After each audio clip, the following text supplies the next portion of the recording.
안녕하세요 밀리 여러분, H채널의 한창훈입니다. 반갑습니다. 2020년 6월 22일 비트코인 및 암호화폐 방송을 시작하도록 하겠습니다.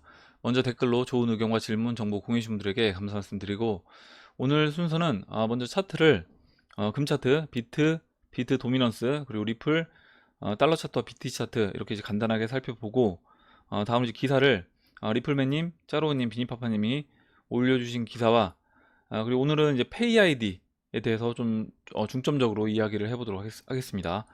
그리고 마지막으로 Q&A 보고 마무리를 하도록 할게요.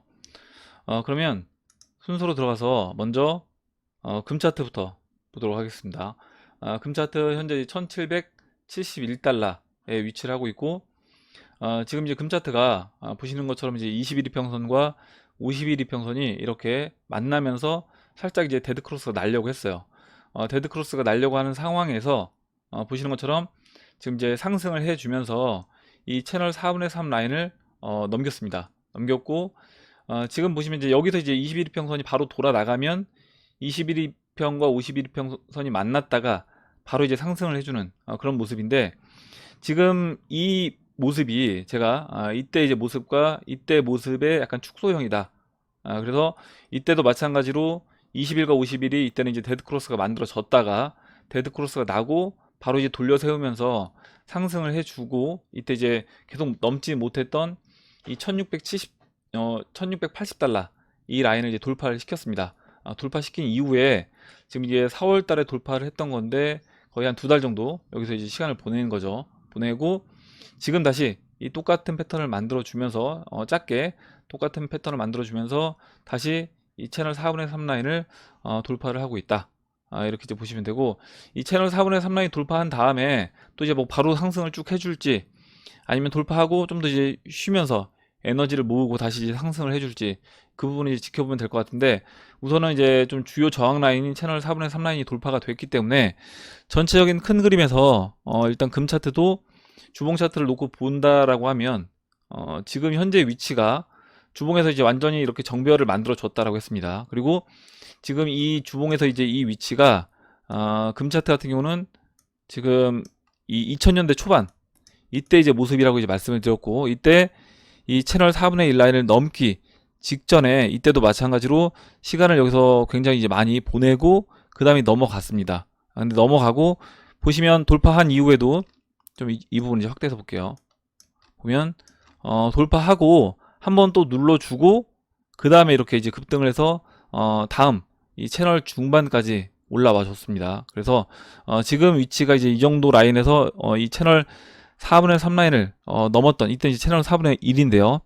이때 이제 돌파해서 넘어갔던 이 정도 이제 위치라고 이제 보면 여기서 한 차례 쉬어주고 그 이후에 좀 크게 상승해주는 이런 모습으로 금 같은 경우는 진행될 거라고 봅니다. 이렇게 이제 설명드리고, 다음으로 비트코인 차트 보기 전에 그 공포지수를 잠깐 볼게요.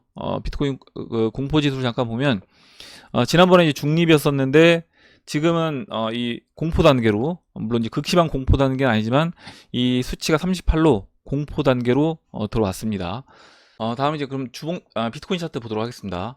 비트코인 현재 이제 9,366달러로 지금 83달러 정도 이제 올라와서 뭐 약간 이제 상승을 해주고 있는데, 지금 이제 먼저 주봉 차트 보시면 50주 이평선에 거의 한 5주째 이렇게 이제 올라온 상태에서 옆으로 눕고 있는, 지금 박스 상단, 박스 하단, 박스 중심이 이제 1200달러라고 하고요. 이 1200달러 넘지 못한 상태에서 박스 하단부의 상단에서 지금 계속 이제 시간을 보내고 있습니다. 굉장히 약간 투자자 입장에서는 비트코인이 이제 어디로 갈지 굉장히 헷갈릴 수 있는 이제 그런 위치라고 이제 보이는데, 우선 이제 20주 평선을 잠깐 보면 20주 평선이 이제 올라오다가 지금 꺾였어요. 아래로 이제 꺾였는데, 이 꺾인 이유가 보시면 20주 평선 현재 위치에서요. 본개수를 체크해 보면 지금 위치 여기입니다. 여기. 그래서 지금 위치보다 높은 이 봉들이 현재 빠지면서 20주 평선이 보시는 것처럼 이렇게 우하향으로 살짝 꺾여 있는 이런 상황이고, 그럼 이제 여기서 한 두 가지 정도로 생각해 볼 수 있을 것 같은데, 우선은 이 20주 평선 꺾인 상태에서 이 만약에 상승 방향으로 이제 진행된다라고 가정을 했을 때 앞으로 한 3주 정도 시간을 그냥 여기서 옆으로 횡보를 하게 되면 3주 정도 시간을 보내고, 그 이후에 주봉에서 보시는 것처럼 이렇게 크게 하락이 나왔습니다. 3월 달에 하락이 나왔기 때문에 이 봉들이 이제 빠지게 되면 그때는 이제 20주 이평선이 들린다는 거죠. 살짝 꺾여 있는 상태에서 위로 이제 들리게 됩니다. 그래서 이제 그때 올라오는 이제 20주 이평선 지지받고 상승해주는 그런 경우가 이제 있을 수 있고, 그게 아니라고 하면 현재 위치에서 지금 이제 꺾이는 20주선을 돌려 세운다라고 하면 지금 이때 이제 2월 말, 2월 중순이네요. 2월 중순 이때 있던 봉들, 이 1200달러, 뭐 1300달러 이 근처에 있던 이 봉들보다 현재 가격이 높은 위치로 이제 올라와야지, 주봉상 올라와야지 지금 이제 꺾인 이 20주 이평선을 돌려 세울 수 있다. 이렇게 이제 보고, 세력들이 조금 더 이제 빠른 타이밍으로 진행을 시키겠다, 상승 진행시키겠다라고 하면, 제가 이제 두 번째로 말씀드린 것처럼 1200달러 빨리 위로 올려 보내서 여기서 이제 20주 평선 상방으로 턴을 시켜주고, 그 이후에 20주 평선 지지받으면서 올라가는 그런 이제 그림으로 진행될 거라고 봅니다. 다음 일봉 차트 잠깐 볼게요. 일봉 차트 보시면 지금 이제 방금 전에 이제 공포지수 봤던 것처럼 공포지수가 그 공포 단계 있죠. 38로 이제 공포 단계 있는데, 그 공포 단계에 있는 이유가 저는 이제 보시는 것처럼 이 51 이평선 밑에 이제 내려와서 대롱대롱 이제 매달려 있기 때문에 지금 시장 참여자들 입장에서는 이때와 같은 느낌을 이제 받을 수 있다는 거죠. 이때도 이 21 이평선 깨고 내려와서 51 이평선 깬 다음에 이렇게 121, 361 이평선 지지받고 반등했다가 확 무너졌습니다. 그래서 지금도 마찬가지로 이 51 이평선 깨고 내려왔기 때문에 여기서 다시 한번 이때와 같이 3월 초와 같이 좀 크게 하락하는, 특히 이제 주식시장이 빠진다라고 하면 크게 하락하는 이런 모습으로 이제 진행되지 않을까. 물론 이제 이렇게 진행될 수 있고, 이렇게 또 이제 한선님 같은 경우는 이제 오늘 차트 의견 주셨는데 이렇게 이제 예상을 하고 계십니다. 그래서 그렇게 이제 진행될 가능성도 물론 있다, 이렇게 이제 보시면 되는데, 저는 이제 개인적으로는 그렇게 이제 하락 방향으로 진행되기보다는 상승으로 이제 진행될 확률이 높다, 이렇게 이제 보고 있고, 그 이유가 지금 이때 보시면 이제 이때랑 다른 점은 뭐냐면, 이때 같은 경우는 보시는 것처럼 이제 200일 이평선이 이렇게 올라오다가 꺾여서 내려왔다라는 거죠. 그래서 이때 이제 51평선 깨고 그 다음에 반등해주고, 또 이제 201평선도 우하향으로 내려오고 있었기 때문에 201평선 저항 맞고 크게 하락하는 이런 모습으로 이제 진행됐다고 하면, 지금은 보시는 것처럼 이제 201평선이 이렇게 이제 돌아서 다시 나가는, 상승해주는 이런 모습에 있습니다. 물론 이제 121평선은 살짝 꺾였는데 이 부분은 바로 이제 돌려 세울 수 있다라고 해요. 여기서 이제 회복을 해준다. 21평선 올라오고 다시 이 박스 중심 1200달러 돌파해서 올라가 주게 되면 이 100이 꺾인, 지금 살짝 꺾인 이 121평선은 돌려 세울 수 있다, 이렇게 이제 보고 있습니다. 121평선도 잠깐 체크를 해보면 지금 봉 개수가 현재 이제 122 여기입니다. 여기고, 현재 위치에서 보시면 지금 현재 가격보다 약간 높은 가격이 이제 빠지고 있어서 121평선이 살짝 꺾인 모습인데, 지금 며칠만 지나면 현재 위치보다는 다 낮은 가격에 있습니다. 121평선이 낮은 가격에 있기 때문에 121평선 같은 경우는 여기서 계속해서 우하향하기보다는 바로 이제 돌려 세우는 그런 그림으로 이제 진행된다, 이렇게 이제 보시면 될 것 같아요. 이렇게 이제 설명을 드리고, 다음으로 이제 비트코인 도미넌스 보도록 하겠습니다.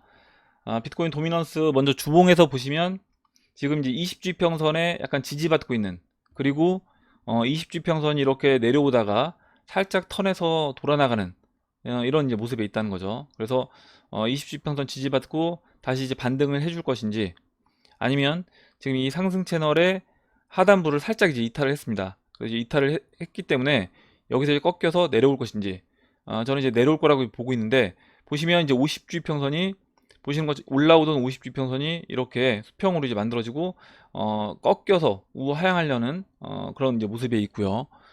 일봉 차트를 보시면 지금 도미넌스 같은 경우에 일봉 차트에서 보시면 살짝 이제 이탈, 그러니까 121 이평선에 살짝 이제 걸쳐 있긴 한데, 이 상승 채널 하단부를 살짝 이제 이탈을 했습니다. 이렇게 수평선을 쭉 그려봤을 때 채널을 이렇게 쭉 그려본다라고 하면 보시는 것처럼 살짝 이제 이탈을 했어요. 그래서 이제 이 부분이 물론 이제 빠르게 이제 회복을 해준다라고 하면 뭐 한 채널 중심까지도 이제 올라올 수 있겠지만, 그렇게 되기보다는 지금 이 361이평선, 제가 이제 이번에 여기서 바로 21이평선 맞고 이때는 바로 빠졌는데 언제였죠? 잠깐만요. 이때는 이제 21이평선 저항 받고 바로 이제 이렇게 하락을 했는데, 지금은 21이평선에서 살짝 이제 걸쳐 있는 상황에서 옆으로 계속해서 이제 횡보를 한 일주일 동안 해 주었습니다. 이 이유가 이 361 이평선이 지난번에 이 올라오던 361 이평선, 그게 이제 봉이 빠져야 된다, 그렇게 이제 말씀을 드렸고, 지금 체크를 해보면 현재 위치에서 이제 361 이평선이 다 빠졌을 것 같아요, 지금. 그래서 현재 위치보다 이 낮은 위치에 있던 이 361 이평선이 이제 빠졌습니다. 빠졌기 때문에, 그러면 여기서는 이 361 이평선이 이제 여기까지 이제 올라온 상황이죠. 현재 여기까지 올라왔고, 앞으로 한 3, 4일 정도, 넉넉 잡고 한 5일 정도는 한번 아래로 내려갔다가 올라옵니다. 그렇기 때문에, 그러면 이 361 이평선이 살짝 다시 또 이제 들릴 수가 있어요. 근데 이제 그 이후에는 보시는 것처럼 이 위에 있는 봉들이 빠지는 겁니다.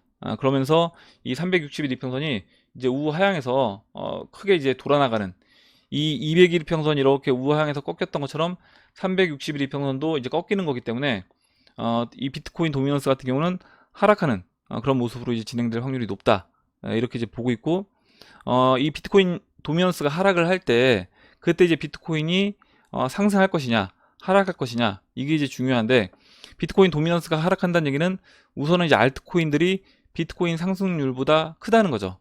크다는 이야기고, 보통 이제 알트코인들이 비트코인 상승률보다 이제 큰 경우에는 하락장보다는 상승장에 알트코인들이 이제 비트코인 상승률보다 좀 크게 움직이는 경우가 있습니다. 그러면 그 얘기는 무슨 얘기냐? 비트코인도 이제 올라가는데, 그 올라가는 비트코인보다 알트코인들이 더 좀 크게 움직여 줄 수 있는 확률이 전 높아 보인다, 이렇게 이제 시장을 보고 있습니다. 이렇게 이제 말씀드리고, 다음으로 이제 XRP 차트, 달러 차트 이제 보도록 할게요. 0.187달러에 위치를 하고 있고, 주봉 차트를 보시면 계속 뭐 20주 이평선 밑에 위치를 하고 있기 때문에, 차트만 놓고 본다라고 하면 뭐 좋은 모습은 아니죠. 아닌데, 저는 이제 그거는 2017년도 3월 달에도 마찬가지였다. 이때도 보시는 것처럼 뭐 주봉에서 20주, 50주 다 이제 밑에 있다가 한 번에 이제 돌파시키면서 크게 상승을 해줬기 때문에, 현재도 이때와 같은 이제 움직임으로 진행될 수 있다, 이렇게 이제 보고, 이때 이제 보시면 특이한 점이 뭐냐면요, 이 50주, 20주 밑에 있을 때 이렇게 이제 아래 꼬리를 죄송합니다. 아래 꼬리를 길게 두 번 이렇게 달고 이제 올라오고, 그 이후에 양봉 만들어주면서 이 이평선들 주봉에서 20주, 50주 돌파시키고 120주 돌파시키면서 크게 상승을 해줬어요. 보시면 지난주에, 그러니까 지지난주죠. 지지난주에 이렇게 아래 꼬리 한번 길게 달고 내려오면서 이때와 같은 약간 모습으로 진행이 됐습니다. 물론 이제 이 기간은 약간 다소 차이가 있지만 이때와 같은 모습으로 진행이 됐고, 지금 지지난주에 이렇게 아래 꼬리 길게 달고 이 0.12달러까지 빠졌던 이 모습이 뭐 3월 초 2017년도 3월 초에 이렇게 이제 아래 꼬리 달고 올라왔던 이 부분으로 보면, 여기서 이제 크게 좀 상승해 줄 수 있는 위치까지 거의 다 왔다, 이렇게 이제 보고, 지금 120주선도 많이 내려왔습니다. 현재 이제 120주선 있는 위치가 200주선 있는 위치까지 이제 거의 내려왔는데, 0.34달러 0.34달러고, 이 0.34달러는 보시면 올해 이제 올해 2월 달에 올라왔던, 올해 2월 달에 그 400원 정도까지 올라왔던 그 가격대가 지금 이 120주선이 지나가는 자리예요. 그래서 올해 2월 달 고점 자리까지 다시 회복을 해준다 라고 하면, 그때는 이 120주선에도 안착하는 이제 그림이 된다, 이렇게 이제 보시면 되고, 120주선에 안착을 하게 되면 그 이후의 흐름은 이때와 같이 이렇게 좀 크게 상승하는 그런 모습으로 진행될 수 있다라고 봅니다. 그리고 지금 이제 리플 같은 경우는 올해 이제 2월달 뭐 고점 근처도 이제 못 온 상황인데, 다른 이제 알트코인들 같은 경우는 올해 2월달 고점 넘어간 종목도 이제 꽤 있고요. 그리고 작년 이 6월달 고점까지 넘어서 안착한 종목들도 있습니다. 그래서 그런 위치, 그러니까 먼저 움직인 종목들을 생각해 본다라고 하면, 리플도 적어도 이제 올해 2월달 고점까지는 이번에 이제 알트들이 순환매 돌면서 상승을 해준다라고 하면, 리플도 마찬가지로 올해 2월달 고점을 넘어서 안착을 해주는 그런 그림이 진행이 될 거고, 그렇게 됐을 때는 120주 선에 안착을 한다, 이렇게 이제 보시면 될 것 같습니다. 이렇게 이제 설명을 드리고, 다음으로 XRP 이제 BTC 차트 볼게요. 저는 이제 BTC 차트도 나빠 보이진 않는데, 지금 뭐 두 가지 경우가 있을 수 있다라고 이제 말씀을 드렸고, 지난번에 이제 박빌부님이 의견 주셨고, 뭐 여러분들이 또 8월달, 뭐 9월달 이제 의견 주시는 분들이 많이 계신데, 그렇게 됐을 때는 추가적으로 한 번에 하락이 더 나온 이후에 그 다음에 이제 상승해주는. 근데 이게 만약에 이제 비트코인이 같이 다른 알트코인들 올라가면서 비트코인도 이제 올라간다. 근데 리플이 좀 더, 리플 같은 경우는 시간을 보내고 상승해 준다라고 하면, 여기서 이제 이 BTC 마켓에서 박빌부님이 이제 예상해 주셨던 것처럼 한 차례 더 하락을 만들어 주고, 한 두 달 정도 시간을 보내고 그 다음에 이제 올라와 주는 그런 이제 그림으로 진행될 것이고, 그렇게 되면 지금 이제 하락 쐐기에서 아래로 이제 트랩을 만들고 돌려 세워서 이제 올라가는 그런 이제 그림이 되겠죠. 그렇게 이제 보시면 되고, 근데 이제 저는 개인적으로는 지금 이제 달러 차트도 마찬가지고, 리플 BTC 차트도 보시는 것처럼 이 하락 쐐기 하단부에 이제 내려와 있는 상황에서, 뭐 이제 여기로 본다라고 하면 한 차례 이제 올라갔다가 더 빠지는 이 기간이 한 두 달 정도 된다는 거죠.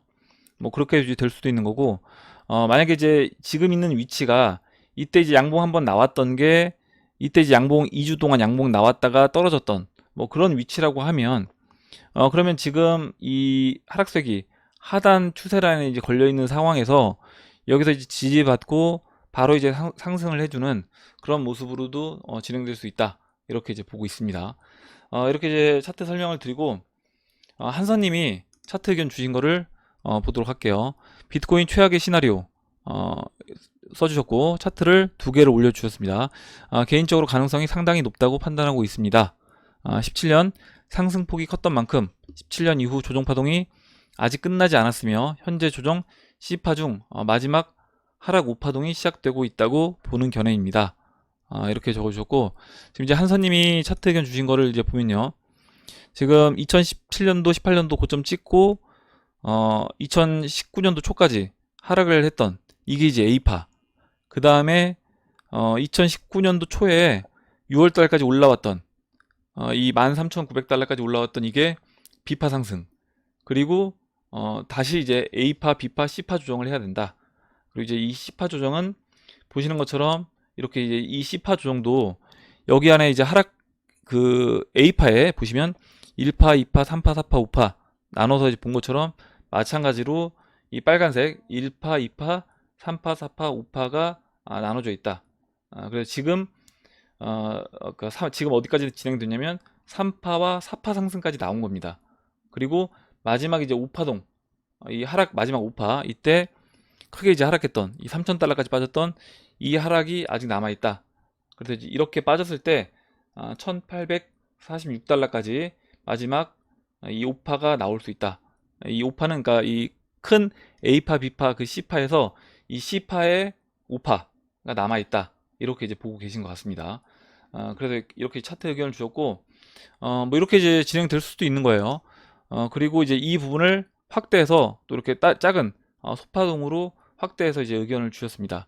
이 부분은 넘어가도록 할게요.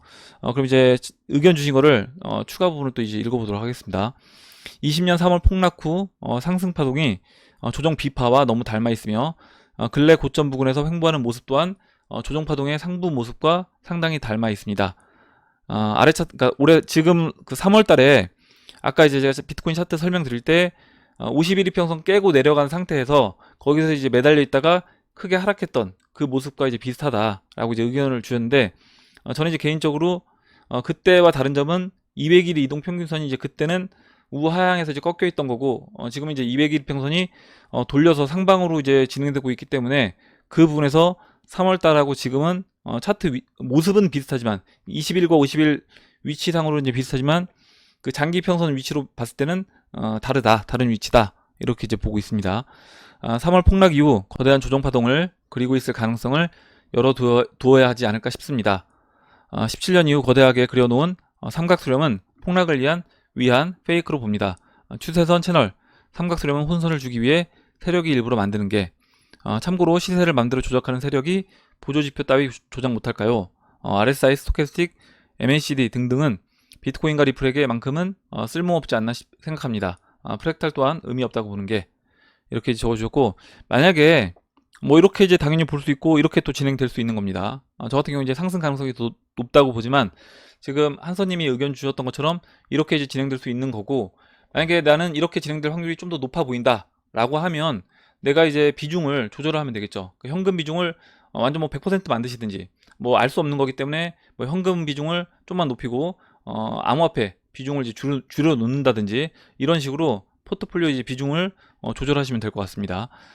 참고로 시세를 읽었죠. 여기는 붙여넣기 한 봉 패턴과 기타 예상 수치 및 날짜는 나름의 예상 수치일 뿐 큰 의미는 없습니다.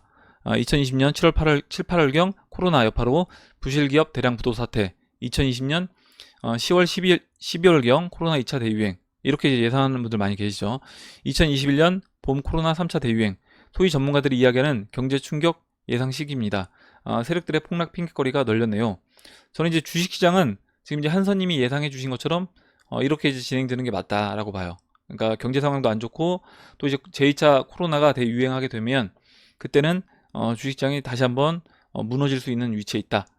주식시장 전체적인 큰 그림에서 봤을 때 채널 상단에 있기 때문에 저는 하락하는 게 맞다 이렇게 이제 보고, 암호화폐 시장 같은 경우는 비트코인도 그렇고 리플도 채널 하단에 있기 때문에 여기서는 올라갈 확률이 좀 더 높다 이렇게 이제 보고 있습니다. 이 부분은 약간 견해가 다른 것 같아요. 위 시나리오대로 진행된다면 리플에도 상당한 충격이, 나름의 방식으로 계산해 본 리플 최저가 1센트, 뭐 55사토시, 개인적으로 생각하는 가능성 높은 시나리오일 뿐이니 너무 깊이 받아들이지는 마시길.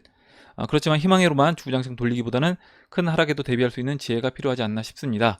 이렇게 이제 의견을 주셨고, 지금 제가 이제 뭐 읽어드리면서 말씀드렸던 것처럼 뭐 차트에 대한 어떤 해석은 다양하게 있을 수 있고, 내가 어떻게 해석하느냐, 어떤 부분이 확률이 더 높다라고 보느냐에 따라서 내 포트폴리오 비중만 조절을 하시면 된다 이렇게 생각을 합니다. 이렇게 좋은 의견 주셔서 같이 한번 차트 봤고요. 그러면 기사로 들어가서 먼저 짜로님이, 잠깐만요. 먼저 짜로님이 올려주신 기사부터 이제 보도록 하겠습니다. 서울신문 기사고, 암호화폐 범죄를 쫓다 일진이 상납하래요. 코인 셔틀 시달리는 10대들, 이렇게 이제 되어 있고, 뭐 내용은 뭐 암호화폐 그 뭐 이벤트들을 통해서 어떻게 보면 공짜로 받은 그 암호화폐를 나한테 보내라, 앱 깔아서 뭐 리워드 코드에 추천인 코드 치고 가입하고 그 코인 손금하기 눌러서 나한테 보내라, 뭐 이런 식으로 좀 싸움 잘하는 애들이 뭐 이렇게 애들 다른 친구들 돈을 이제 암호화폐를 뺏어갔다라는 건데, 저는 이제 이 기사 내용을 보면서 어떤 생각이 들었냐면, 아마 일반 분들 같은 경우에는 이 암호화폐를 보면, 야, 암호화폐는 여전히 안 좋은, 특히 약간 불법적이고 뭔가 애들도 안 좋은 면으로 이제 활용하는 그런 거다라는 생각이 들 것 같아요. 근데 뭐 코인 셔틀도 있겠지만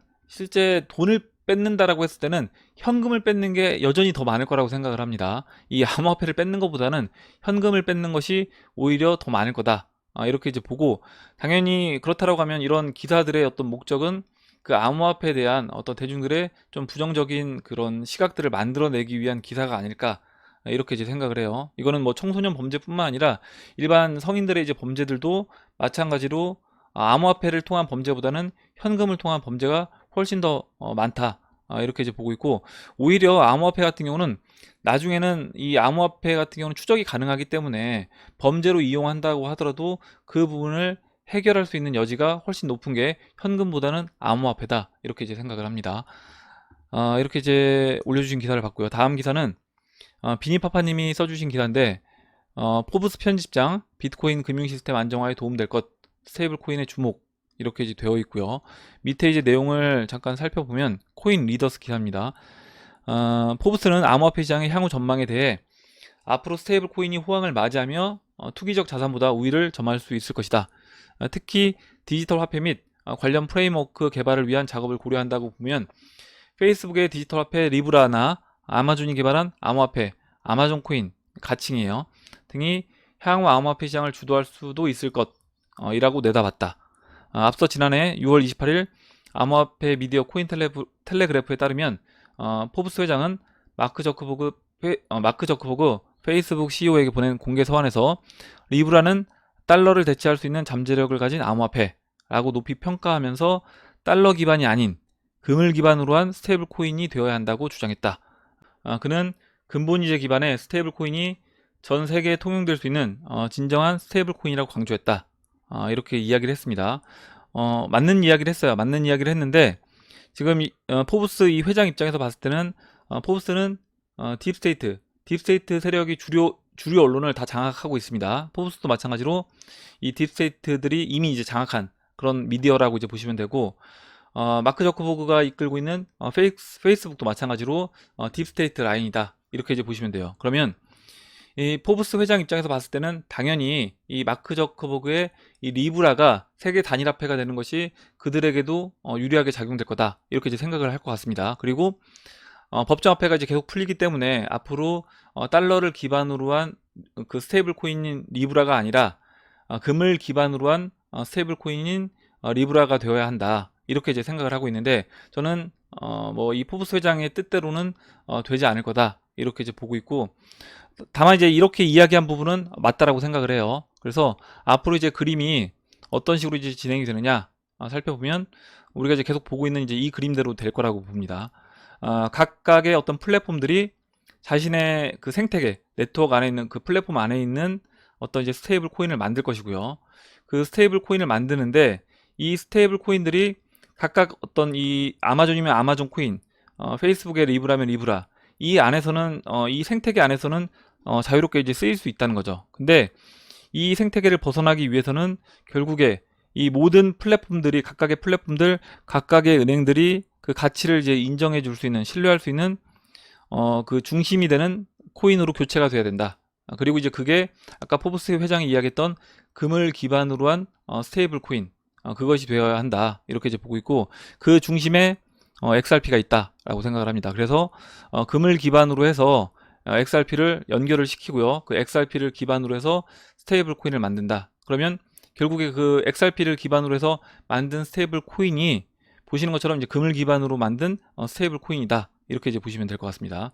그 이야기는 페이스북도 나중에 이제 스테이블 코인을 만들어서 쓰려고 하면 XRP를 일정 부분 가지고 그걸 기반으로 해서 스테이블 코인을 만들어야지 그 부분에서 이렇게 각각의 플랫폼, 각각의 은행들과 거래를 할 수 있다 라고 보고 있습니다. 이렇게 이제 말씀을 드리고, 다음으로는 리플맨님이 이제 올려주신 그 공지사항인데, 아마 이제 여러분들도 주말에 이제 다 보셨을 거예요. 업비트에서 원화입금 오픈 및 사전 예약 안내 해서 이제 6월 23일이니까 내일입니다. 내일 오전 10시부터 그 원화입금을 오픈한다. 그전에는 그 신규들은 안 받았죠.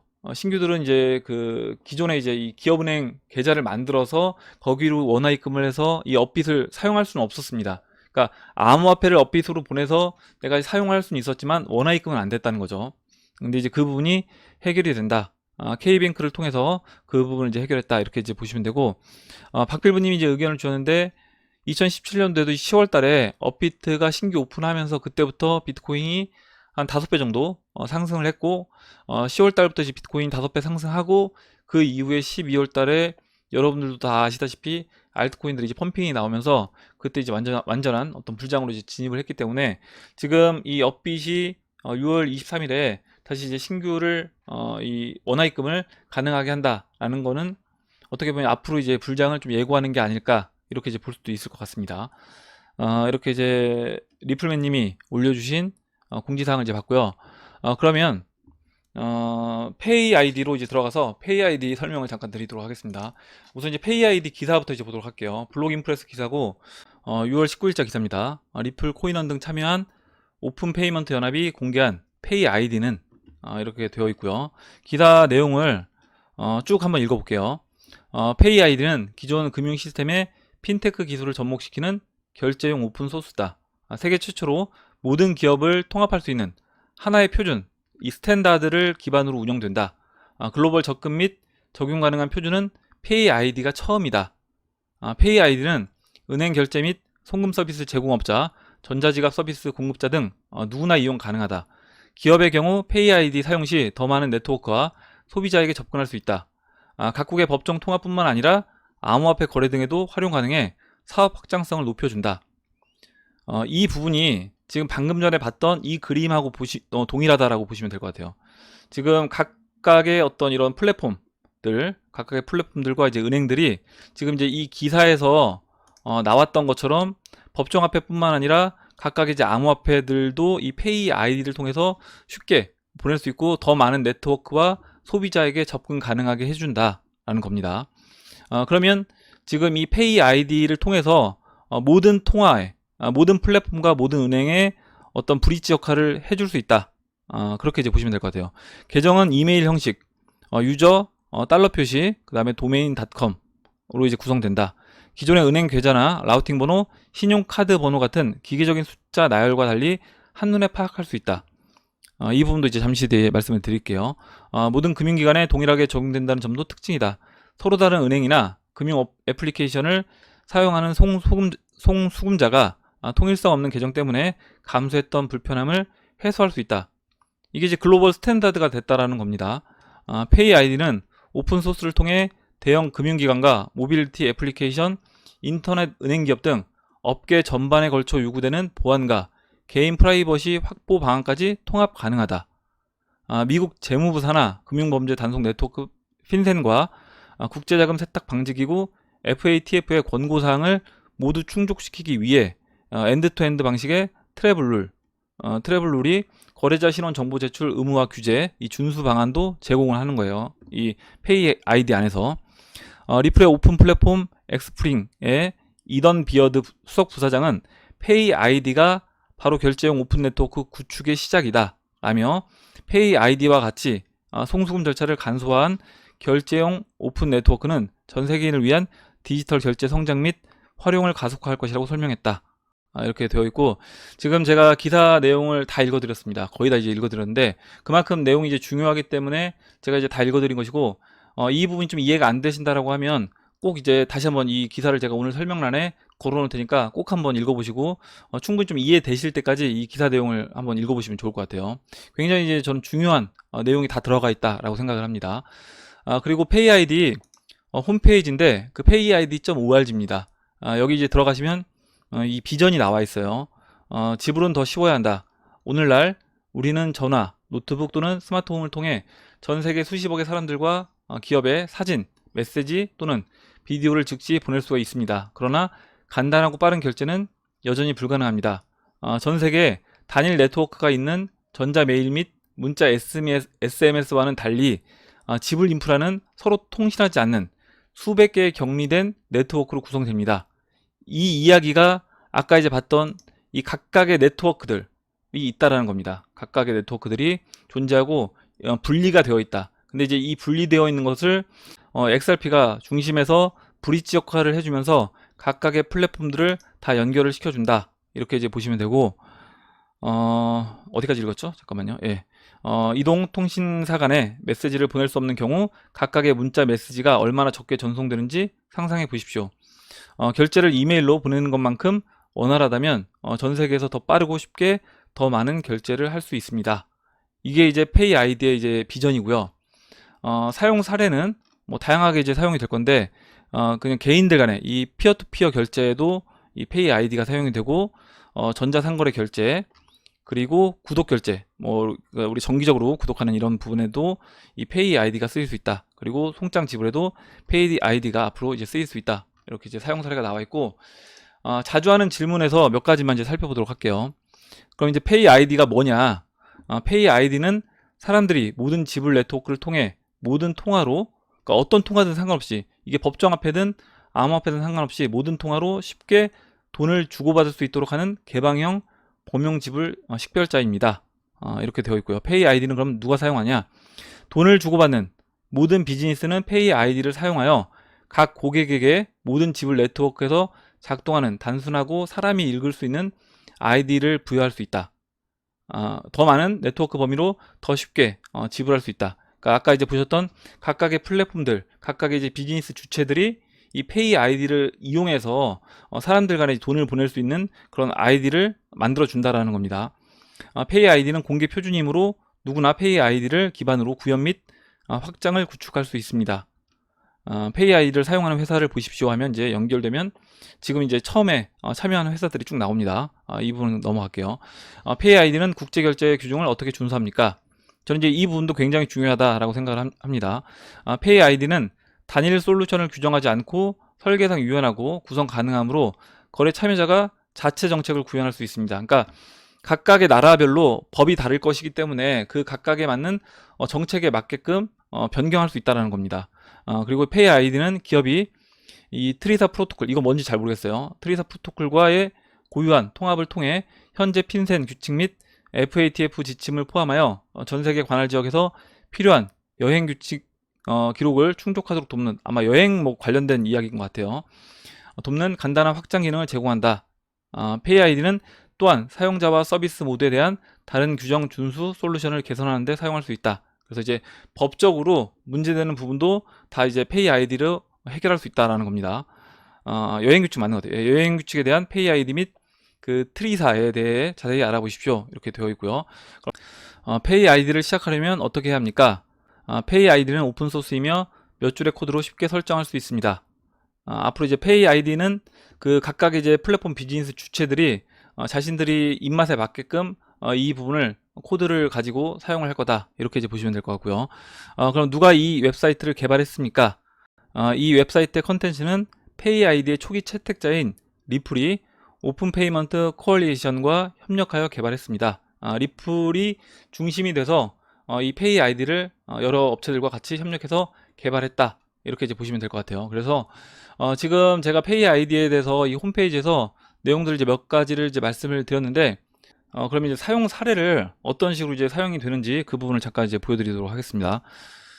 우선 이제 이 페이 아이디를 사용하게 되면 기존의 뭐 암호화폐 같은 경우 이제 우리가 써서 이제 여러분들은 아시겠지만 이걸 외울 수는 없잖아요. 암호화폐 주소를 외울 수는 없는데, 이런 부분이 앞으로 이렇게 이 페이 아이디를 통해서 굉장히 좀 우리가 외우기 쉽게 사람이 인식할 수 있게끔 바뀐다, 이렇게 이제 보시면 되고, 카드 번호도 마찬가지입니다. 16자리로 되어 있지만 이것도 이제 외우기 쉽지 않죠. 그리고 이제 뭐 이건 알리페이 같은데, 알리페이 그리고 카드, 그 다음에 이제 암호화폐, 이거 뭐 뭔지 정확하게 모르겠는데 뭐 라우터일 수도 있고요. 아까 이제 라우터 이야기가 나왔으니까 이런 식으로 어떤 모든 돈의 이제 이동에 대해서 이 페이 아이디를 통해서 하나로 이렇게 다 해결이 된다라는 겁니다. 그리고 실제 그러면 돈을 보낼 때 우리가 이제까지 XRP를 보낼 때는 이와 같이 이 암호화된 어떤 주소로 XRP를 보냈는데, 앞으로는 어떤 식으로 그럼 이제 XRP를 보내느냐, 이렇게 뭐 마크 달러 비트스탬프.com, 이거는 이제 각각의 어떤 사업 주체별로 다 다를 겁니다. 네이버닷컴, 뭐 다음 닷넷인가요? 이런 식으로 다른 것처럼, 구글닷컴 이렇게 다른 것처럼 이런 식으로 이제 사업 주체별로, 그 플랫폼 주체별로 다 다를 거다. 거기에 이제 아이디를 생성해서 내가 이제 그 돈을 받는다, 돈을 이제 주고받는다, 이렇게 이제 보시면 되고, 실제로 그럼 이제 아이디를 만들 수가 있습니다. 그 부분도 잠깐 살펴보면, 이 빗썸에서 이렇게 내가 그 XRP 주소를 여기다 넣고요. 첫 번째로 XRP 주소를 넣고, 이 주소는 거래소 주소가 아니라 내 개인 뭐 하드월렛 주소라든가 아니면 뭐 다른 어떤 개인적인 내 개인 주소를 여기다 이제 입력하시면 됩니다. 그리고 아이디를 이제 만드신 다음에 아까 뭐 마크라든가 이런 것처럼 아이디 만드신 다음에 이게 이제 중복이 되지 않는다라고 하면 생성이 가능한데 비용이 약간 든대요. 10XRP라는 그 비용이 약간 든다라고 하니까 그 부분 참고하셔서 이제 만드시면 될 것 같고, 그리고 이제 한 가지 더 그 라라라님이 이제 정리를 해줘서 그 부분하고 같이 좀 설명을 드릴게요. 보통 이제 사람들 그 도메인 없는, 예를 들어 네이버닷컴이나 뭐 카카오닷컴 이런 것은 이제 도메인이 없죠. 빗썸이나 다른 플랫폼 안에서 페이 아이디를 형성하게 될 겁니다. 그러니까 뭐 abcd 달러 빗썸.com 이런 식으로요. 근데 자신의 도메인을 가지고 있는 기업이나 개인 사업자 또는 개인은 자신의 페이 아이디를 간단히 만들 수 있습니다. 그거는 이제 오피셜 달러 뭐 구글닷컴 이런 식이 되겠죠.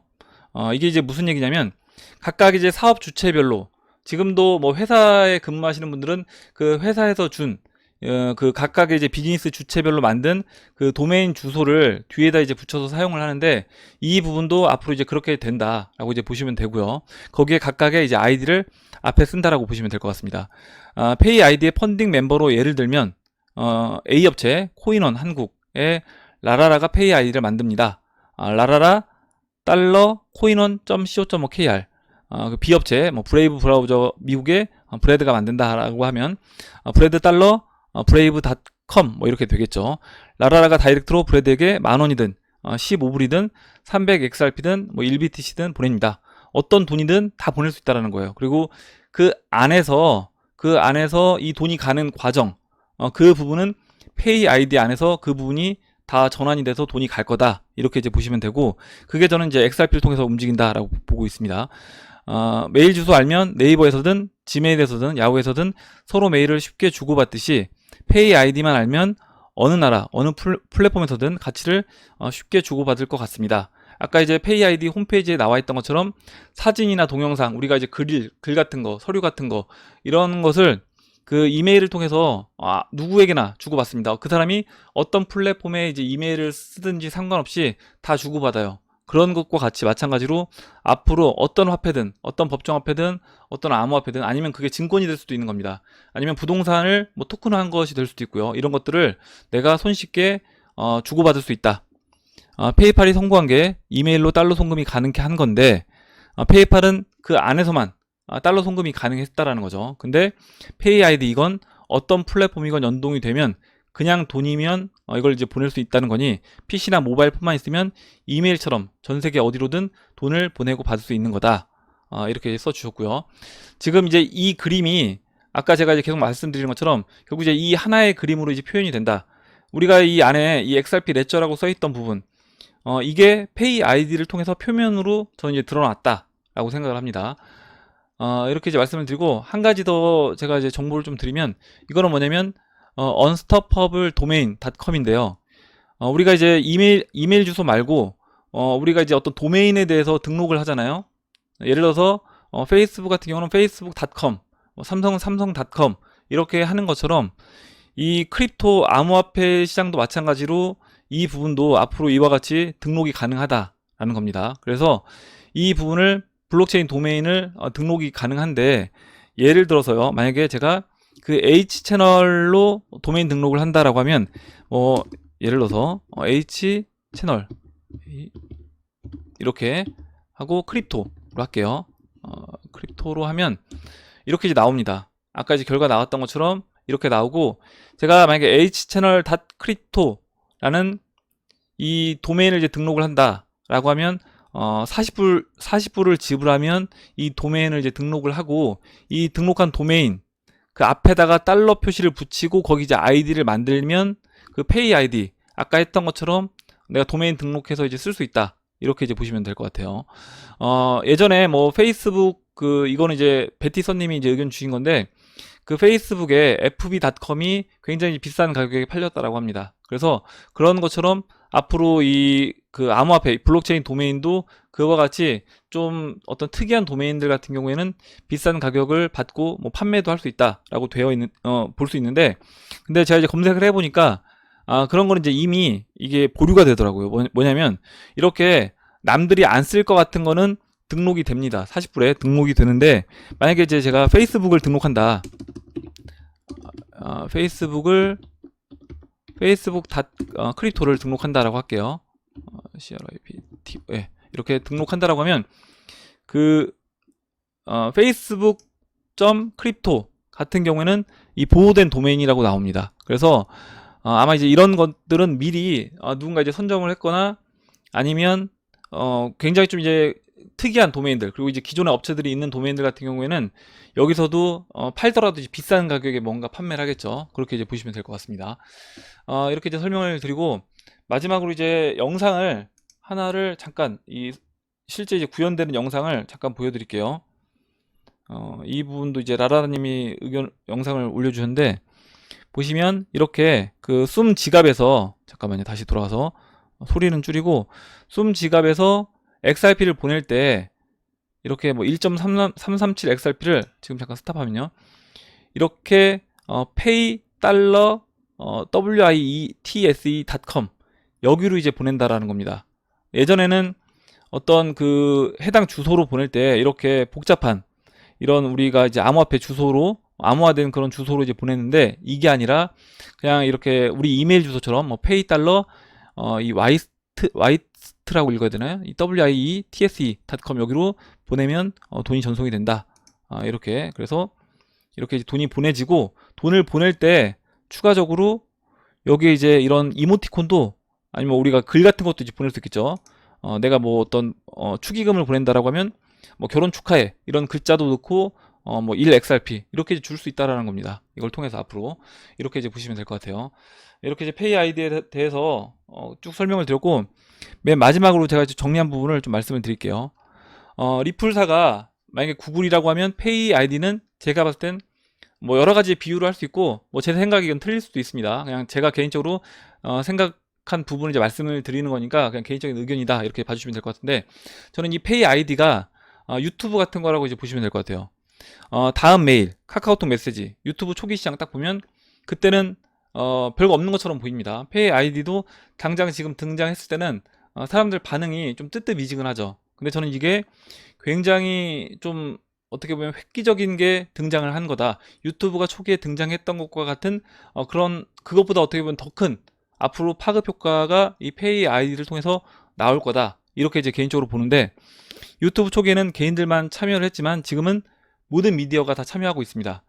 페이 아이디도 초기에는 이 40개 회사들이 참여를 했지만 앞으로 전 세계 모든 업체들과 플랫폼과 은행들이 이 다 페이 아이디를 갖다가 쓸 거다. 이렇게 이제 보고 있고요.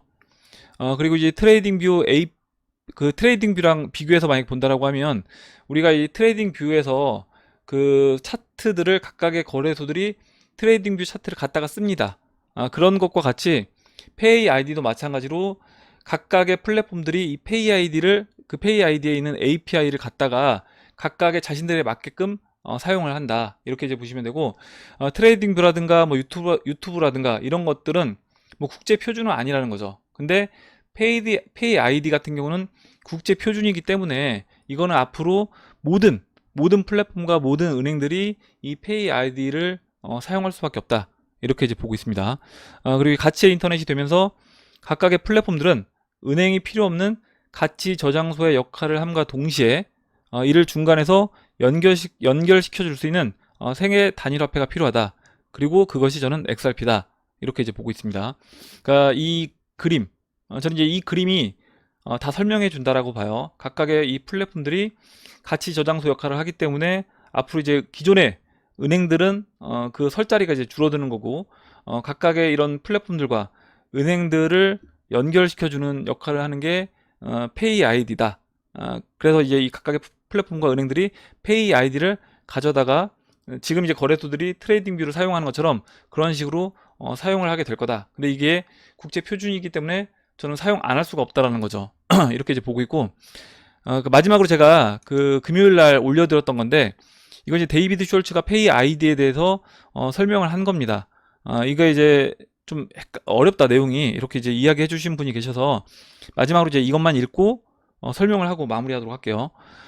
페이 아이디는 매우 많은 것을 할 수 있다. 페이 아이디는 암호화폐 결제 시스템에 사람이 판독할 수 있는 결제 주소를 제공한다. 이건 이제 제가 오늘 설명드리면서 이야기를 드렸기 때문에 아마 이해를 하셨을 거예요. 지금 이 그림에서 봤던 것처럼 굉장히 이제 복잡한 이런 우리가 이제 기존의 주소가 아닌 이런 사람이 봤을 때 알 수 있는 마크, 달러, 비트 스탬프 이런 식으로 변경된 어떤 그 주소를 사용한다라는 게 이제 1번입니다. A번. 그리고 B번은 뭐냐? 페이 아이디는 복수의 암호화폐 및 피아트 결제 시스템을 위한 단일 목적지 주소를 제공한다. 이렇게 되어 있고, 이거는 각각의 뭐 스테이블 코인, 법정화폐, 암호화폐 모든 돈들, 토큰화된 그 모든 자산들을, 가치들을 이 페이 아이디를 통해서 보낼 수 있다는 겁니다. 그 단일 목적지라는 게 뭐냐면, 여기 나와 있던 이 그림에서 보셨던 것처럼, 이 그림이 되겠죠. 이 그림에서 보셨던 것처럼 이 단일 목적지로 모든 내가 법정화폐들, 암호화폐들, 모든 자산들, 토큰화된 모든 그 자산들을 보낼 수 있다. 이렇게 이제 보시면 될 것 같고, 세 번째로 C, 페이 아이디는 여행 규칙 등 규제 요건을 충족할 수 있는 방법을 암호화폐 기업에 제공한다. 이건 이제 아까 제가 홈페이지에서 설명드렸던 그 부분이라고 이제 보시면 될 것 같습니다. 각각의 나라별로 이제 규제가 다를 것이고, 또 전 세계 어떤 표준을 맞춰서 페이 아이디를 통해서 다 이용할 수 있다. 그런 각각의 사업자들이 각 나라의 어떤 규제 요건들을 다 일일이 해결할 필요가 없이 페이 아이디를 통해서 그 부분을 한 번에 해결할 수 있다는 겁니다. 굉장히 편리한 거죠. 마지막으로 페이 아이디는 결제가 정확한 목적지에 전달되었다는 그 암호 증명을 제공할 수 있다. 그래서 지금 돈이 제대로 전달이 됐는지 그 부분에 대해서 돈뿐만 아니라 모든 가치들이 이제 옮겨지고 나서 그 부분에 대해서 전달 제대로 되었다는 그 암호 증명을 제공해 준다. 이렇게 이제 보시면 될 것 같아요. 제가 이제 쭉 설명을 드렸는데 그 페이 아이디가 아마 이제 어떤 분들은 야 이거 페이 아이디 나와도 뭐 가격에는 큰 변화가 없기 때문에 별거 아닌 거 아니냐 이렇게 이제 보시는 분들도 계시겠지만 만약에 다른 암호화폐에서 이런 페이 아이디를 물론 이제 저는 만들 수도 없다라고 생각합니다. 왜냐면 이미 이제 리플사가 주도하는 게 국제표준 그 ISO 20022였나요? 그걸로 채택이 됐고 그 부분 국제표준을 국제 스탠다드를 만들 수 있는 거는 전 이제 리플사가 어떻게 보면 지금 이 우리가 하고 있는 이 블록체인에선 유일하다 이렇게 이제 보고 있기 때문에 다른 암호화폐들은 뭐 할 수도 없는 일이고 이 부분을 리플사가 한 것이다 이렇게 이제 보고 있고 아까 제가 계속 보여드리는 그 그림에서 이 그림의 중앙에 있는 이 부분이 지금 전면에 이제 등장한 거다라고 생각을 합니다. 이게 그 트레이딩 뷰와 같은 그 사이트가 딱 이제 만들어져서 나온 거죠, 지금. 그래서 이제 앞으로 계속해서 이제 각각의 플랫폼과 은행들이 이 부분을 이제 활용하면서 계속해서 생태계를 확장해 나갈 거다. 이렇게 이제 보시면 되고, 저는 이제 이게 XRP가 아니었다라고 하면 진짜 뭐 다른 암호화폐가 만약에 이와 같은 일을 뭐 할 수도 없겠지만 했다라고 하면 단기간에 가격적인 면에서도 뭐 10배, 20배 올라도 전혀 이상하지 않은 그런 일을 지금 이제 한 건데 가격적인 면에서는 큰 변화가 없기 때문에 야 리플 같은 경우 이와 같이 뭐 XRP 같은 경우 이런 호재가 있어도 뭐 전혀 쓸모없다. 이렇게 이제 하실 수 있습니다. 근데 저는 이제 그렇게 생각하지 않고 이 부분에서 굉장히 이제 큰 역할을 앞으로 해줄 거다라고 이제 보고 있습니다.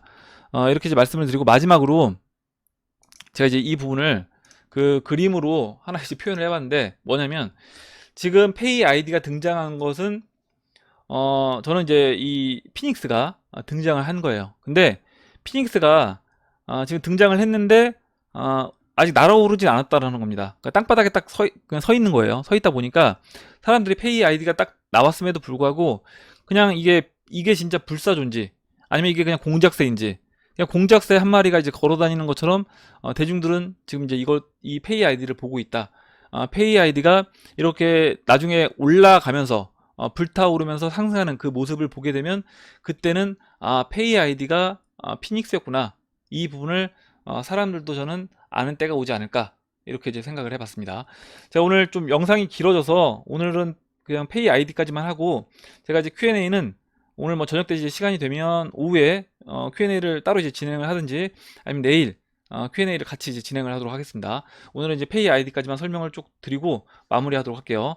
예, 오늘 나온 얘기 중에 여러분들 궁금하신 내용, 같이 이야기하고 싶으신 의견, 정보 있으시면 올려주시면 같이 이야기해보는 시간을 가져보도록 하겠습니다. 댓글 남겨주신 해밀리 여러분 감사드리고 끝까지 영상 시청해주신 해밀리 여러분 감사합니다. 그럼 이상으로 영상을 마치도록 하고 영상이 도움이 되셨다면 좋아요, 구독 버튼 그리고 알림종 버튼을 눌러주세요. 감사합니다.